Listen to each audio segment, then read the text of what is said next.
삶이 참 묘합니다. 젊은 시절엔 돈만 좀 있으면 자식들만 다 키워놓으면 소원이 없겠다 싶었죠.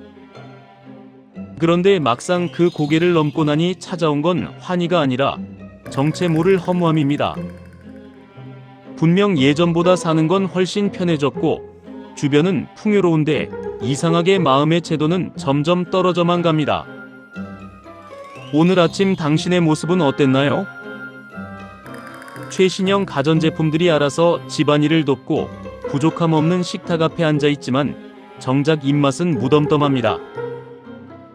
예전엔 새 신발 한 켤레만 사도 온 세상을 얻은 듯 가슴이 두근거렸고 주말에 어디 놀러갈 계획만 세워도 일주일이 즐거웠는데 말이죠. 이제는 웬만큼 좋은 소식에도 그저 그렇습니다. 마음이 설레는 게 아니라 사는 게 그냥 어떻게든 치워내야 할 고단한 일감처럼 느껴지기 시작한 겁니다. 여기에 우리 주변에서 흔히 볼 수 있는 두 사람이 있습니다. 먼저 30년간 직장 생활을 마치고 은퇴한 박 부장님입니다. 그는 누구나 부러워할 만한 노후 자금을 마련했고 이제는 마음껏 쉴 자유도 있습니다. 하지만 그의 일상은 매일 똑같은 궤도를 돕니다. 눈을 뜨면 습관적으로 스마트폰을 켭니다. 딱히 궁금한 것도 없으면서 유튜브의 짧은 영상들을 끝없이 넘깁니다. 자극적인 자막과 소리들이 눈과 귀를 스쳐 지나가지만 10분이 지나면 내가 뭘 봤는지 기억조차 나지 않습니다. 그렇게 의미 없는 스크롤을 반복하다 문득 창밖을 보면 벌써 해가 지고 있습니다. 그는 텅 빈 거실에 홀로 앉아 생각합니다. 내 인생도 이제는 다 읽어버린 낡은 소설책 같구나. 또 다른 사례인 김 여사님은 자식들을 남부럽지 않게 키워냈습니다. 이제는 친구들과 좋은 카페에 가서 비싼 디저트를 먹으며 여유를 부릴 법도 합니다.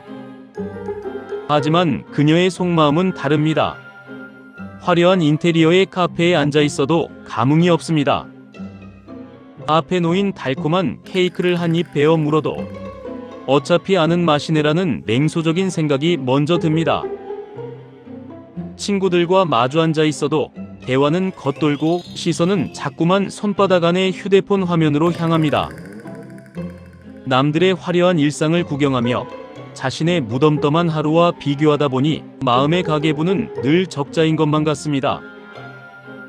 이분들이 나약해서일까요? 아니면 인생을 잘못 살아서일까요? 아닙니다. 이건 당신이 고장난 것이 아니라 당신의 마음속에 두꺼운 굳은 살이 박혀버린 상태, 즉 정서적 불감증에 빠진 것입니다. 우리는 흔히 이런 상태를 두고 나이가 들어서 그렇다거나 인생 쓴맛 단맛 다 봐서 철이 든 거다라며 스스로를 위로하곤 합니다. 하지만 이건 위로가 아니라 포기에 가깝습니다. 실제로는 당신의 뇌가 당신을 지루함이라는 감옥에 가두고 속이고 있는 겁니다.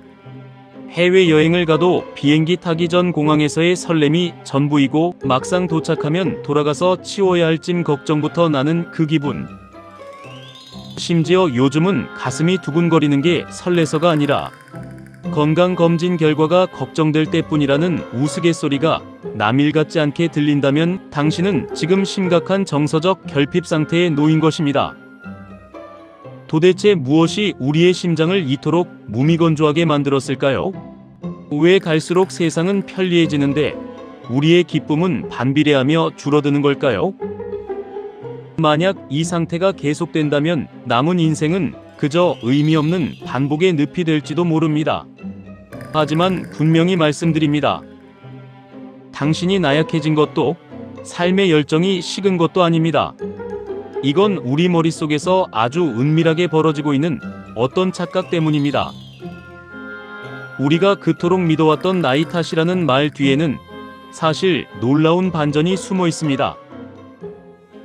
뇌가 왜 우리를 일부러 지루하게 만들었는지 그 진짜 이유를 알게 되면 당신의 오늘은 다시 달라질 수 있습니다. 우리는 흔히 나이가 들어서 호르몬이 줄거나 기력이 쇠해서 인생이 재미없어진다고 생각합니다.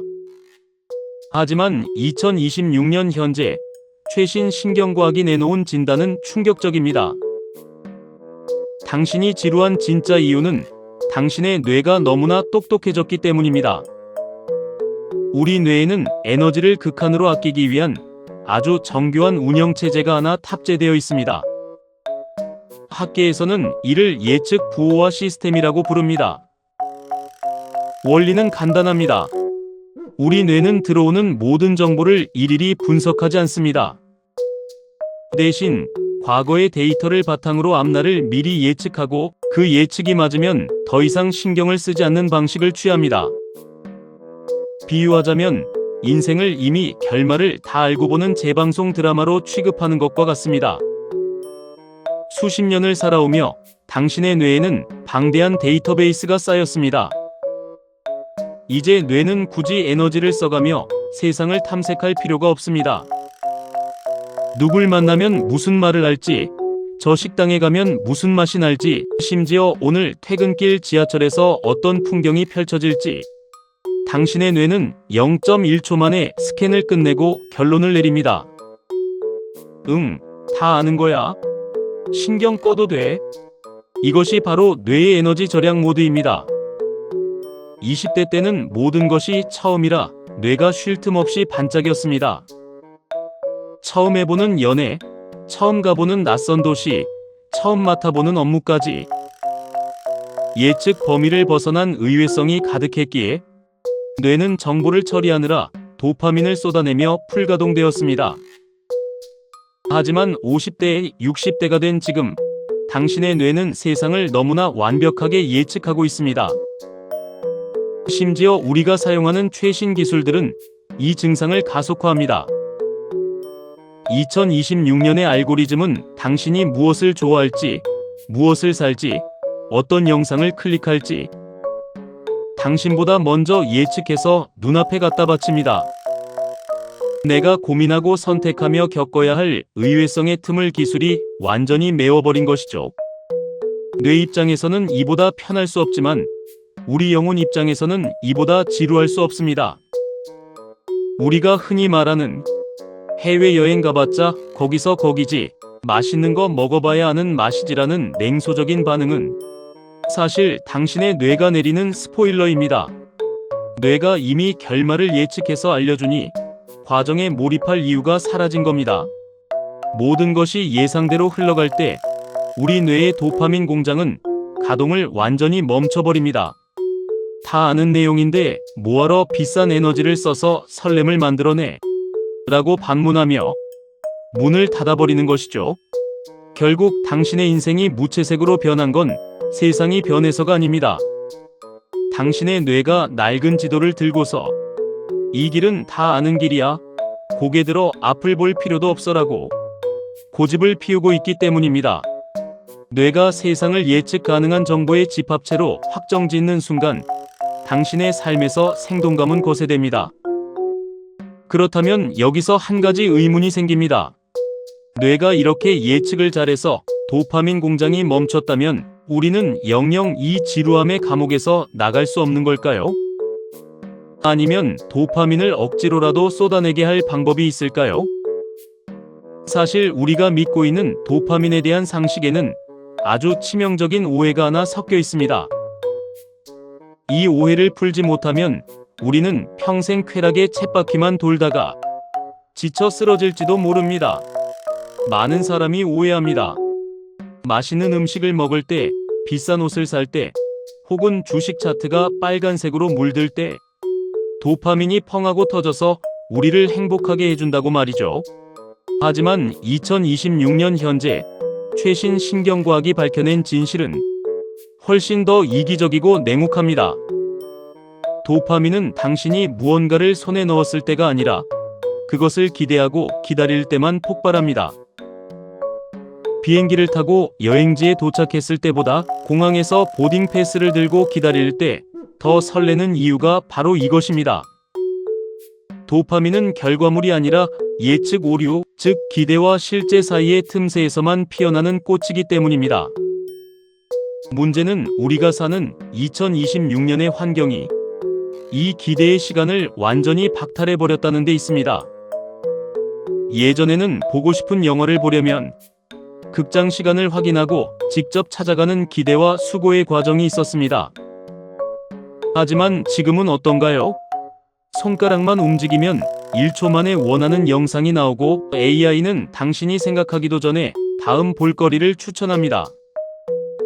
기대할 틈도 없이 보상이 주어지는 즉각적 만족의 시대입니다. 이렇게 보상이 너무 쉽게 그리고 예상한 대로만 주어지면 뇌는 더 이상 도파민을 만들지 않습니다. 어차피 클릭하면 나올 텐데 뭐하러 에너지를 써서 설레게 해? 라며 파업에 들어가는 것이죠. 이것이 바로 쾌락의 쳇바퀴입니다. 더 자극적인 쇼폼 영상, 더 비싼 쇼핑, 더 매운 음식을 찾아 헤매지만 만족감은 아주 잠깐일 뿐 곧이어 더 깊은 허무함이 밀려오는 이유입니다. 당신의 도파민 수용체가 이미 과도한 자극에 마비되어 내성이 생겨버린 겁니다. 우리가 흔히 말하는 아는 맛의 함정도 여기에서 옵니다. 중장년기에 접어들면 세상의 웬만한 자극은 다 아는 맛이 됩니다. 뇌는 이미 결과를 100% 예측하고 있고 의외성은 0%에 수렴합니다. 예측과 실제의 차이가 없으니 뇌 입장에서는 도파민을 분비할 오류가 발생하지 않는 것이죠. 결국 당신이 재미를 느끼지 못하는 건 즐거운 일이 없어서가 아니라 당신의 뇌가 모든 즐거움을 당연한 것으로 분류해버렸기 때문입니다. 더 안타까운 사실은 이 공허함을 채우려 더 강한 자극에 매달릴수록 상황은 악화된다는 점입니다. 억지로 도파민을 짜내기 위해 도박이나 무리한 투자, 자극적인 콘텐츠에 중독되는 분들이 많지만 그건 가슴이 뛰는 게 아니라 뇌가 비명을 지르는 것에 가깝습니다. 진정한 설렘이 아니라 불안함으로라도 내가 살아있음을 확인하려는 눈물겨운 몸부림인 셈이죠. 이제 우리는 인정해야 합니다. 자극의 강도를 높이는 것은 정답이 아닙니다. 낡은 도파민 공장을 다시 돌리려면 억지로 엔진을 과열시키는 게 아니라 공장의 작동 방식 자체를 바꿔야 합니다.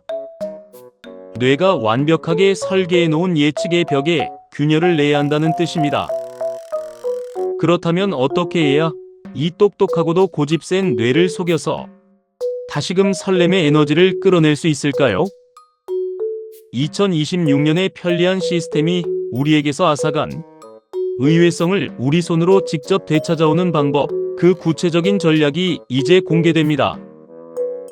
뇌의 예측 시스템을 무너뜨리는 첫 번째 방법은 의도적인 노이즈 만들기입니다.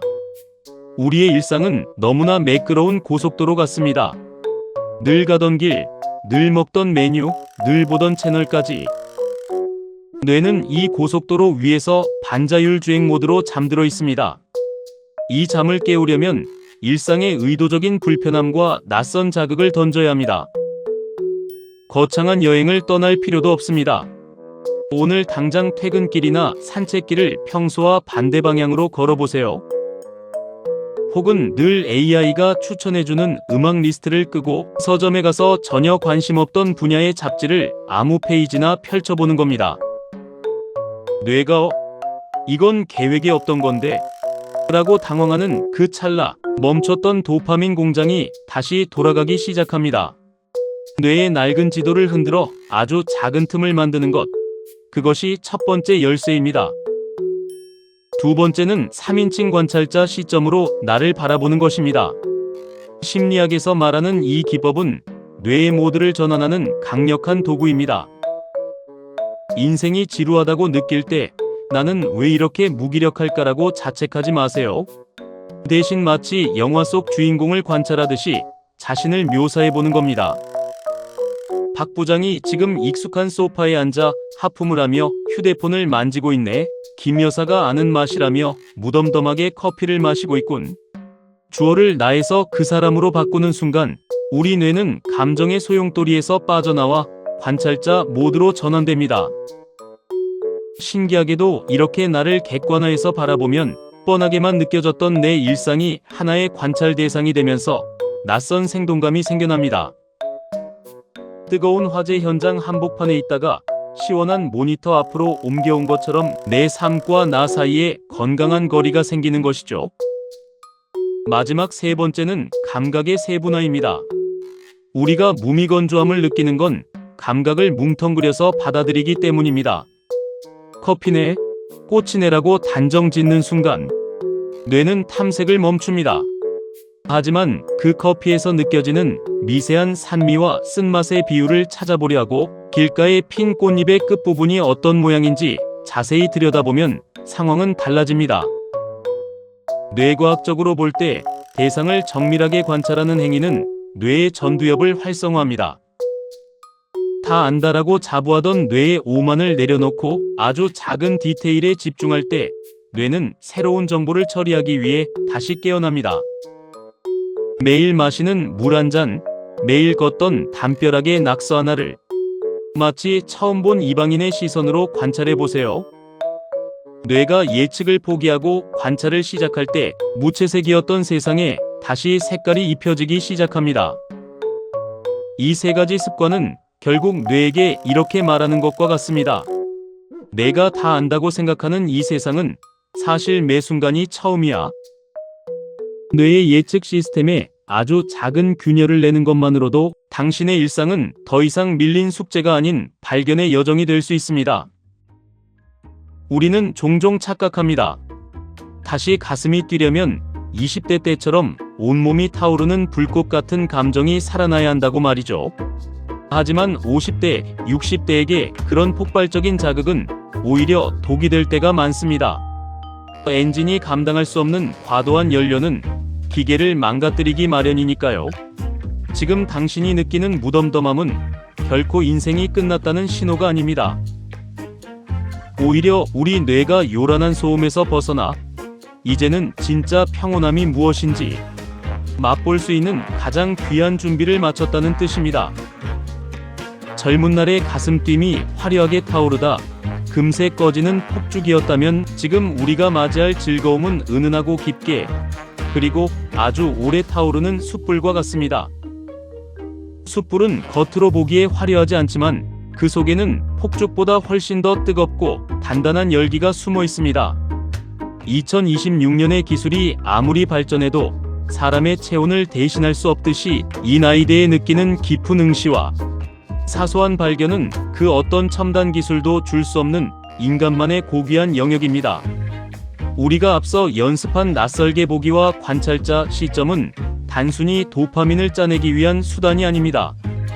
그것은 세상을 향해 꽉 닫아 걸었던 마음의 문을 아주 조금 열어두는 행위입니다. 그 틈 사이로 들어오는 아침 햇살의 각도, 우연히 들려오는 이웃의 웃음소리, 그리고 어제보다 조금 더 깊어진 내 마음의 결을 느끼는 것. 이것이 바로 우리가 되찾아야 할 인생의 채도입니다. 인생은 변하지 않습니다. 하지만 우리가 인생을 바라보는 방식은 지금 이 순간에도 바뀔 수 있습니다. 만약 오늘 당신이 지루함을 느꼈다면 스스로에게 이렇게 말해주세요. 그동안 세상을 다 아는 척하며 버티느라 고생 많았다. 이제는 아주 조금만 낯선 시선으로 세상을 구경해보자. 당신의 오늘은 당신이 살아온 수만 번의 날들 중 하나가 아닙니다. 지금 흘러가는 이 시간은 인류 역사상 그 누구도 살아본 적 없는 당신에게만 주어진 단 한 번의 처음입니다.